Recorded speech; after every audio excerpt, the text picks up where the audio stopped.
Viewers, on January 3rd last year, I was discussing the grooming gangs or rape gangs of London. Almost 1 year later, our worst fears have come true. Tonight, we are debating the horrors of what happened in Nashik, a chilling plot that has come to light. A grooming gang prepared a hunting list. Hindu women were marked like prey. They faced sexual abuse and coercion. 10 young lives trapped in a web of exploitation. Viewers, it took 7 brave women police officers to expose the entire racket, this syndicate. The cops risked everything to protect the innocent. It is no longer a distant story, viewers. This is happening in our country now. While the nation pushes for women's quota in parliament, this case exposes the ugly truth, viewers. Our netas are betraying women every single day. Top netas are silent on the plight of women survivors in this case. The so-called choice brigade in our country is nowhere to be seen. Where are those loud voices that claim to fight for free choice every day? Why are they not pained that the choice of Hindu women was ambushed, trapped, destroyed? Because they don't care about women's rights, viewers. They care about votes and narratives. Look at what the ecosystem has done in this case. They've trivialized the probe and called it persecution of Muslims. They think this is Islamophobia, a witch hunt against a community. Now, how bizarre is that?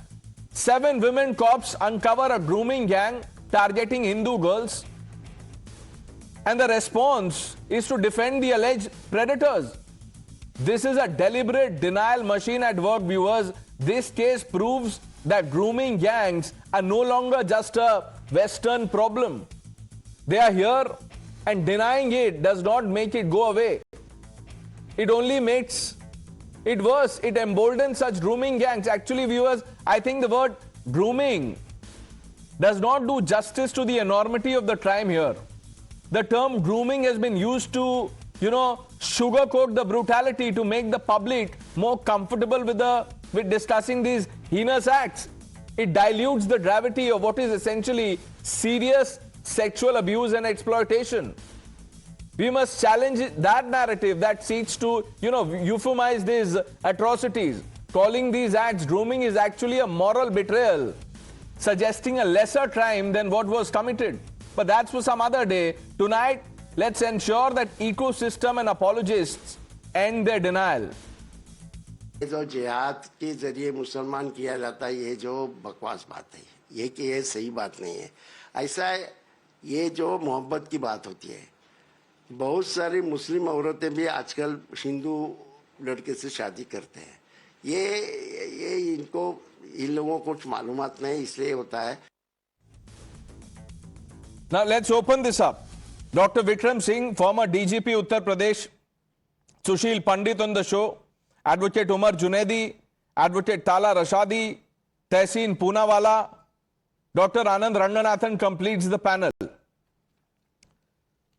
Tala Rashadi, did you hear what Abu Azmi said?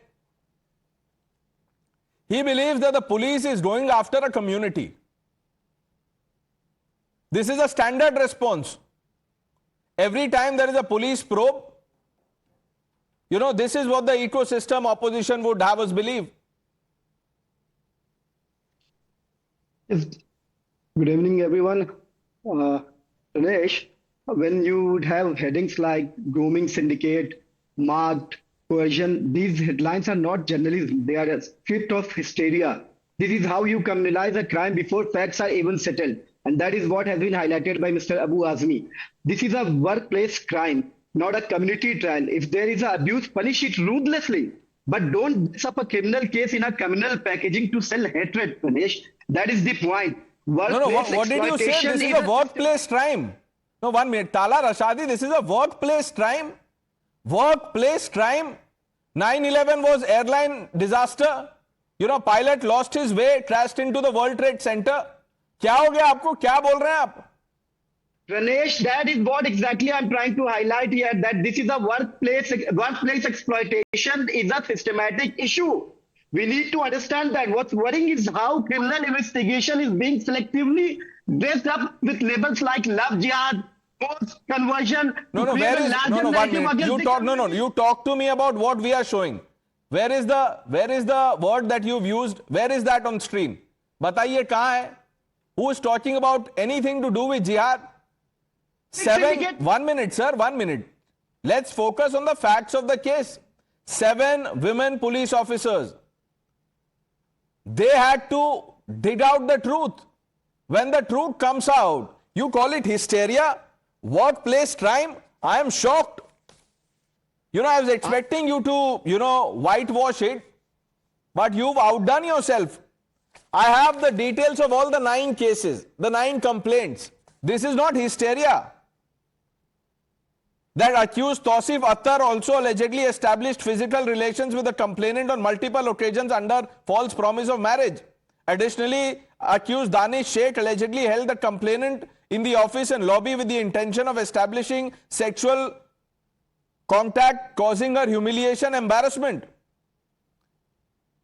Then accused Shafi Sheikh allegedly stared continuously at the complainant's chest during meetings, smiled in a way that caused her this is hysteria. I'm not talking about, I'm talking about the media highlighting the media hysteria, the journalist hysteria that they are trying What to is put hysteria in what I have said? Tala Rashadi, you talk to me about what I am telling you. What is hysteria here?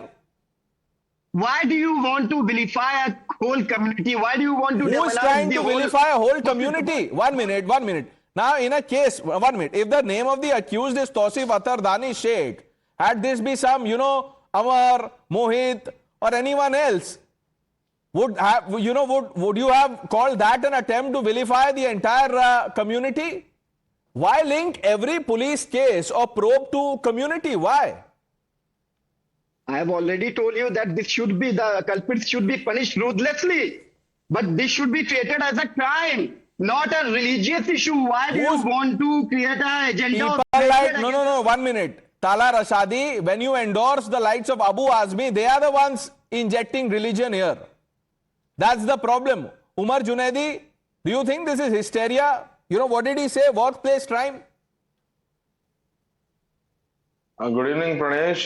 First of all, I would like to say this, the incident, the news coming from Nashik TCS is really heartwarming, and such incident shouldn't be taking place in India, wherein we live in a culture wherein we live as brothers and sisters, and these such incidents, creates a disturbance in the society. But the point is, the crime made by the accused during from the year 2022 and 2026, that has to be taken probe of. The investigation has to be thorough before jumping into any decision or targeting any particular community or a group. Where is the attempt to even target a community? What attempt ka hai, sir? How are you saying that this is to do with the community? So you know very well, without using the words or sentences, the news is already there. A particular community has been targeted. No, which word is targeting a community? Tell me. Serial sex abuse, coercion. How does this target any community? When you name out all the accused. Okay. So, let me secularize the names. Is that what you want? अगर किसी का नाम दानिश शेख है तो मैं इसको दिनेश शर्मा कर देता हूं. Then it will be fine. Right? Is that what you want? That is not happening here, not with me. Sir, Dinesh Sharma करने से भी crime में रहेगा ना? So that's exactly the point. Let us. That's the point. Why are you injecting this religious spin? You should have condemned it. Tala Rashadi said this is hysteria. Workplace crime. Wow. 9/11 कैसे describe करेंगे? 26/11 क्या था sir? Target practice by some misguided youth. आप बताइए. आप बताइए क्या था? आप बताइए ना sir. It was terrorism, Islamist terror. अभी आपने हेडलाइन चला रहे फोर्स टू रीड कलमा, दे अब्यूज हिंदू गॉड्स, ये क्या है? अभी क्रिमिनल इन्वेस्टिगेशन चल रही है, आपने अरे मीडिया तो ये ब्रांच शुरू प्रोब कर है दिया। सर, उनकी टेस्टिमनी है, ये नहीं चलाना चाहिए, ये नहीं चलाना चाहिए। These are quotes from the complaint, complainant ने ये कहा है। But you see how you're ridiculing this, trivializing this by calling it hysteria. Tessin, I'll come to you, but Dr. Ranganathan, I must bring you in here. Hysteria, workplace crime. Good evening, Pranesh, and good evening to my fellow panelists. I already see, in fact, live on your panel, the Congress and the left ecosystem crying Islamophobia, saying Muslim men are being victimized. Well, to be honest, this country, as you know, Pranesh, was about to enact a bill granting minorities immunity from prosecution for communal violence even when guilty. I think now the time has come for this country to enact a bill granting minorities immunity from prosecution for rape and forced conversion and even when guilty. I think minorities should be granted immunity from prosecution, period. They cannot commit crime.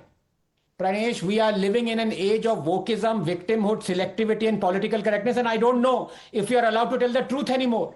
The Hindu women employees in TCS were groomed systematically through a WhatsApp group formed by their Muslim team leads. They approached the TCS authorities, including HR manager, multiple times, complaining of rape, forced conversion, being force-fed beef, blackmailed, abused of Hindu god, attempted smuggling to other countries, only to be rebuffed and ridiculed. And this is workplace prosecution.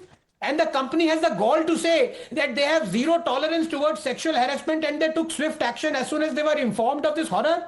The HR manager has been arrested, another is absconding, and you say you took swift action. Look, this isn't just accidental. And if we believe it is so, then we will be brainwashing and whitewashing the entire crime, and it will keep on repeating if we do not understand what is behind this. Pranesh, the ulterior motive is, as Dr. Ambedkar said a century ago, to convert Darul Harb into Darul Islam. Remember Britain? When mass child rapes resulted from the grooming of underage girls at the hands of Muslim gangs for years, but the police and the politicians not only turned a blind eye, they accused and shamed the victims. And away from Britain, have we seen the same perfidy being played out in India? Haven't we? Remember the horrendous Ajmer grooming case that was hushed up? Remember cases of love jihad that continue to be hushed up, continue to be called figment of one's imagination by journalists and opposition? Love jihad is a reality. Let me be very clear. Impersonating someone else's religion for the purposes of entrapping a woman or coercing her to change her religion for the purposes of marriage or for living out peaceful married life are criminal offenses. The means do not justify the end, where the end is an interfaith marriage, which by itself is a wonderful thing. Now you can bunch these three offenses under any phrase. Love jihad, grooming jihad, it doesn't matter. What matters is, do these offenses happen? The answer is yes, and with alarming regularity. When it suits these Islamists, even one incident merits an outrage. And here it suits them to ignore the hell a Hindu woman goes through. Let me end by quoting Dr. Ambedkar again, quote, Hindus are right when they say it is not possible to establish social contact between Hindus and Muslims because such contact only means contact between women from one side and men from the other. Look, Pranesh, if you were to take as a starting point the premise that all religions are the same, there is no issue, because under that premise, if one religious population can be a majority, why can't be the other? But the fact is, all religions are not the same. Some religions exhibit predatory, supremacist, exclusivist views and practices, and the truth is, if such a religious denomination becomes majority population, it begins dictating its social practice upon others. 10 seconds. The day a democratic nation decides to be multi-religious, with one of the religions being Islam, its fate is sealed, in that it will inevitably turn uni-religious, with that religion being Islam. You can continue to be an ostrich, but I won't. Tehseen, why should a probe be, communalized like this? Thank you for having me on the show, Pranesh. Jai Bhim, and happy Constitution to the happy Ambedkar Jayanti to all the people who follow the Constitution of India. Why should this probe be communalized? It's not communalized. It's a criminal investigation. The angle is communal, no doubt about it, but the probe cannot be communalized simply because the CRPC, the IPC, or now the BNS does not have for communal provisions. Now, Dr. Anand spoke about two issues. He spoke about the Ajmer gang rape, 1992, the BJP government. Today, the BJP government. Now, if this has happened in TCS, and I have no doubt to believe that it's not happened, I stand with the victims, firmly stand with the victims. Why were the rules meant for corporates not being followed? We have gone through a system in 2012-13 after the Nirbhaya case, where we've had women's protection, where we've had new rules come up, where we've had new acts come up. Why was it not followed? Today, I completely believe these people, and I can use the most horrendous word for them, but we are not. What action has been taken against TCS?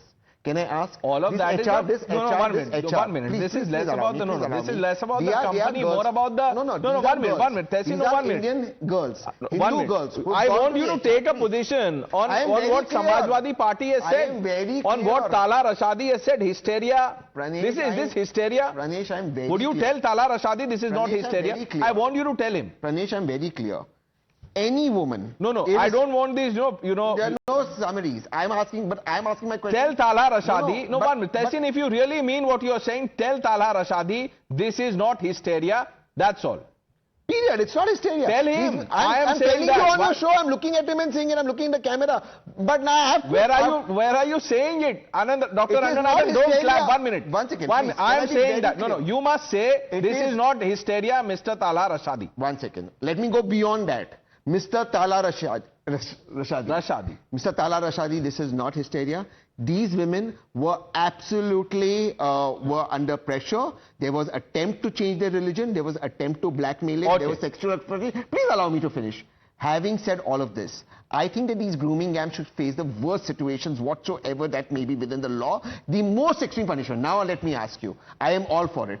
Please join me. All of you join me and say action should be taken against the Tatas. You guys have the 1 minute. The action should be taken against anybody and everybody. 1 minute. Please allow me. Sushil Pandit, Vikram Singh, they have not spoken. I need 10 seconds. Let's have Vikram Singh and Sushil Pandit on the screen. Just give me 10 seconds. Vikram Singh, you go first, sir. You know the response you've heard on the case so far. Pranesh, nothing shocks and surprises me any longer. There wouldn't be a worse crime than this, that well-calibrated attempt to stab trusting young women primarily, and then also as the well-calibrated route to jihadist scheme of conversion, making them eat beef, as Dr. Ranganathan ji had said, make them, the ecosystem that worked in a manner to bully them mentally and also brainwash them to the extent that they succumb totally to the evil designs of the jihadists. I really don't know what the compulsions there are of my political friends, but I have invested a lifetime in investigation. I see no reason why I should distrust the prima facie incontrovertible evidence that has come out, and I salute those 7 women officers who went there and in fact got the evidence from the CCTVs, first-hand impressions of what was going on in the cafeteria and in the waiting rooms, as also in the boardrooms. Therefore, I would say to question the very validity of the investigation at this stage means that cover fire is being given to the jihadists, which deserve, as Mr. Tehseen Poonawala Sahab has said, that they deserve the harshest punishment. And like you, Mr. Poonawala, a sense of decorum prevents me from saying what I want to say. Therefore, I will cloak it in a gentlemanly manner. The punishment, the worst kind. If I had been, I would say Section 20 of the Makoka should be invoked, as also the National Security Act, so that they spend their youth now behind the bars. Entire youthfulness and all their brazenness should be behind the bars now, and anyone who gives cover fire, everyone should be a markman. What are their compulsions? People like Abu Azmi and those who keep a silence, the Sphinx-like silence when it comes to No, this. you're right, but it's not just Abu Azmi. You know, we just happened to have his reaction. So we played out Abu Azmi. You see, even after the Delhi blast, there was a sustained campaign to say that there is an attempt to, frame people from one community. Dr. Ranganathan is saying something. Mr. Pandit, I'm coming to you.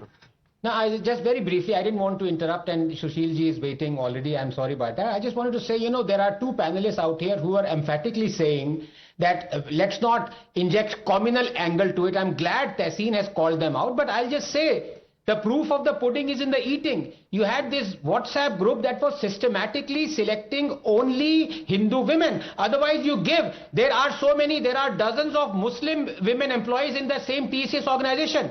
Was there any one Muslim woman victim? Tala Rashadi, answer that. That investigation is still on, so don't jump to a conclusion now. The other thing is Dr. Ranganathan said about love, jihad and forced conversion.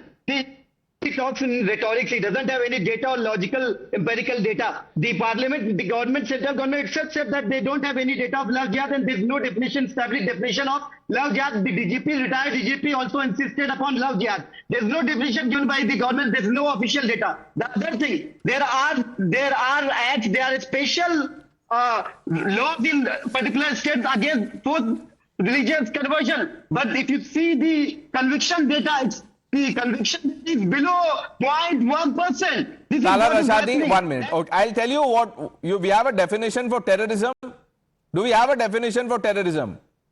You know what is the definition for terrorism? But even on, proven terror incidents.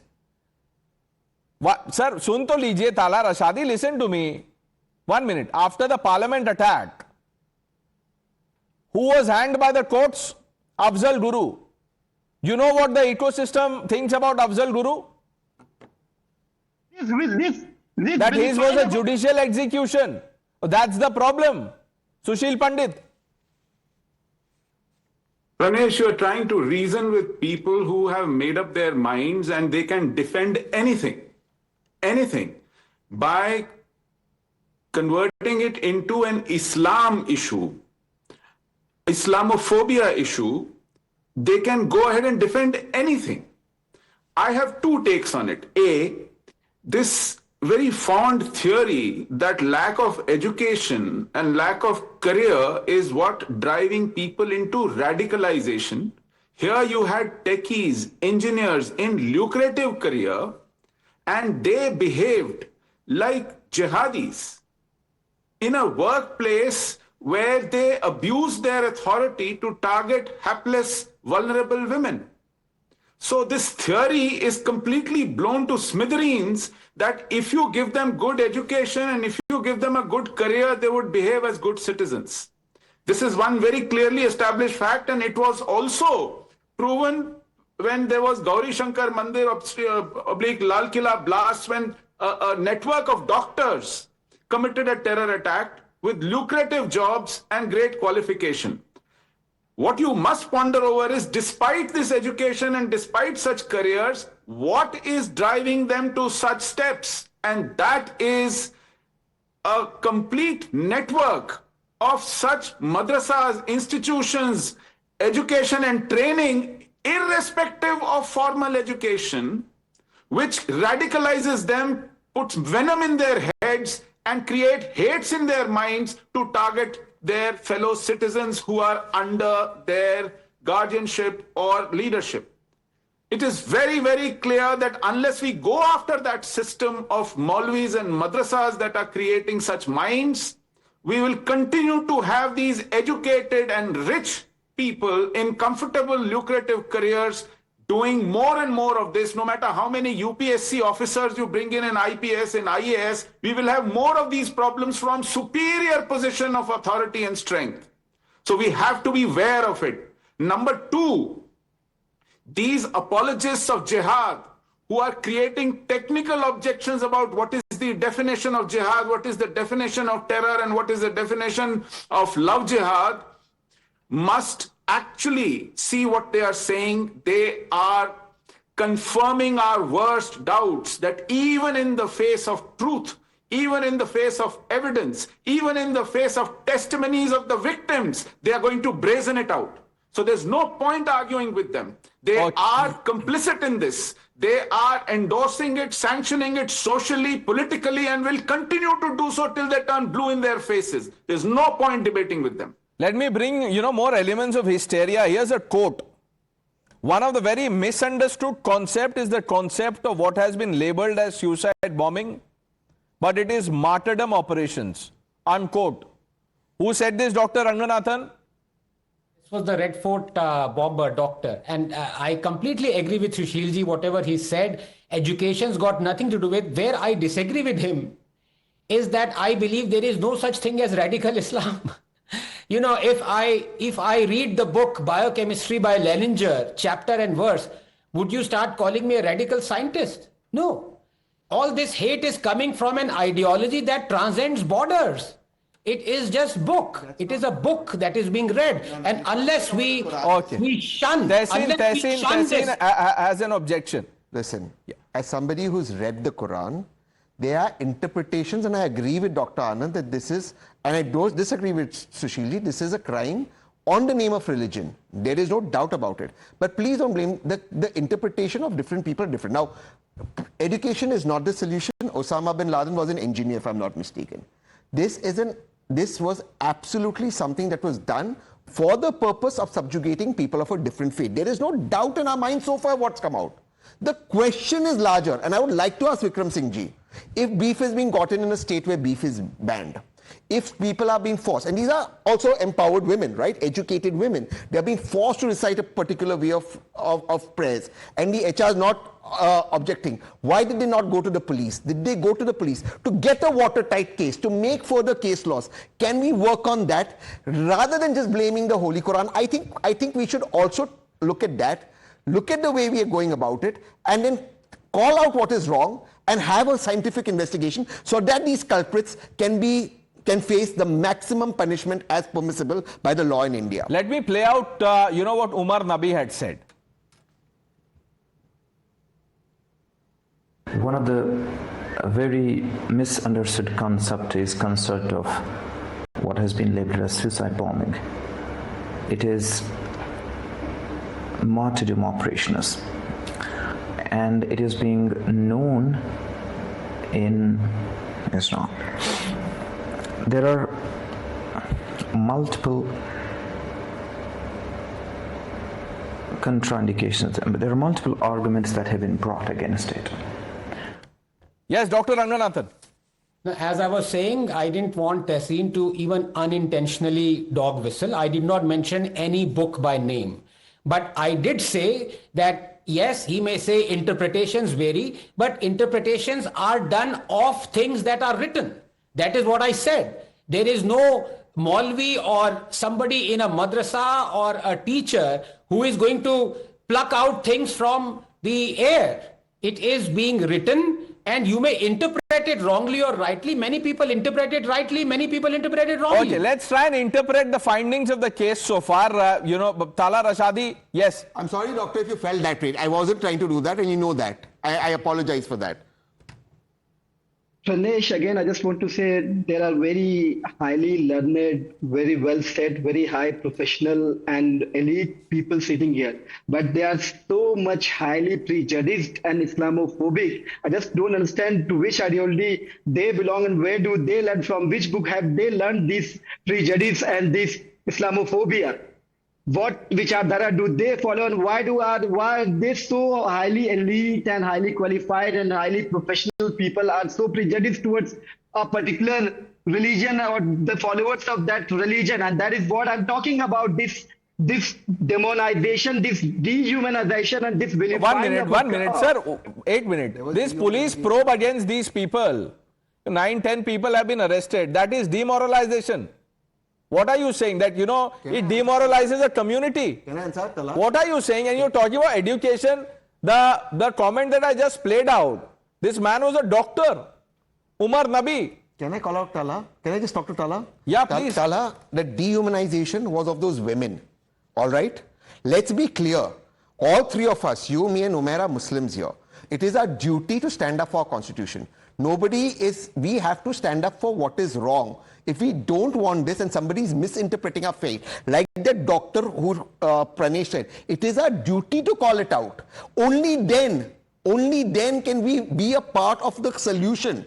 And the solution is, there is a lot of problem. If beef is being fed, if they are being forced to say a prayer, which is against the tenets of Quran, as you know, we must have a law. Yes, Mr. Junaidi, quickly. That's what I'm trying to say. ये जो घटना हुई है ये नहीं होनी चाहिए थी. We condemn it, but this crime should be taken as crime. What was the TCS employee in the system was doing when the complaints were raised? That has to be seen. It is not only of TCS. There might be several other institutions and companies wherein the women are facing the same issues. Why the companies and because other women are facing issues, so this is not an issue. This is hysteria. What are you saying, Sushil Pandit? Yes, Pranesh, this is deflection. When a suicide bomber or tons of RDX is unearthed, instead of blaming who's doing it, the network What is the government doing? Where is the intelligence failure? This is deflecting the issue. First, admit what is happening. Two, he asked, which book have you read and from which institution have you learnt about us? Sir, we have suffered it firsthand in Kashmir. It is out of lived experience that I am telling you as to how people behave when they are in a position of huge oppressive majority or authority. What they do to the fellow citizens of a minority faith. This is a lived experience. Don't challenge my learning based on some theory or interpretation. And what's worse is, calling all of this Islamophobia. That's actually worst. In 67, Parmeshwari, who was a cashier clerk in Kashmir, was similarly persuaded to change her religion and to flee, elope, with a senior colleague in the departmental store she was working in. There was a huge agitation for months. 12 Kashmiri Hindus got killed in police firing. Thousands were arrested. This is an ongoing saga. It is not one-off incident. It happens everywhere, including in UK, including in various other countries. Wherever there is such a mindset in a position of authority and strength, I have seen this happen repeatedly, happening over and over again, and they have a temerity to deny. I just disagree with the last point. This is nothing to do with position of strength. They just, people like the ones named in this case, they just try and do this whenever they can. Dr. Ranganathan? Now, I just want to say we are having a very sensible discussion, and Umairji and Talaji also are taking part in it. But I think it's unbecoming of Talaji to, brand or very freely brand or brandish this thing Islamophobia, because I want to ask him a very simple question, Talaji, with due respect. If I say that the allegiance of a Muslim lies not in his country but to his faith, and a true Muslim will never see a Hindu as his kith and kin, and that Islam is a close corporation, and the enmity that it shows for those who are outside it is real, will you brand me Islamophobic? It's a simple question. Yes or no? Am I Islamophobic? Sir, ये आपका काम ख्याली है, और आप सबसे पहले ये question आप अपने अंदर झांकिए. जो लोग हिंदू राष्ट्र की बात कर रहे हैं, आप उनसे पूछ लीजिए, उनसे जवाब ले लीजिए, फिर हमसे जवाब लीजिए. Dr. Ranganathan, I think he's heard enough of you. He knows where you're going. So, no, we'll have to move on. Please, let's leave it at this. Dr. Ranganathan, please. We have some breaking inputs coming in. The US President, we have a tweet now by Prime Minister Modi. He says the US President Donald Trump spoke to me, that's the tweet, received a call from my friend President Donald Trump. We reviewed the substantial progress achieved in our bilateral cooperation in various sectors. We are committed to further strengthening our comprehensive global strategic partnership in all areas. We also discussed the situation in West Asia and stressed the importance of keeping the Strait of Hormuz open and secure. That's Prime Minister Modi confirming the 40-minute call with Donald Trump. Viewers, let's move on.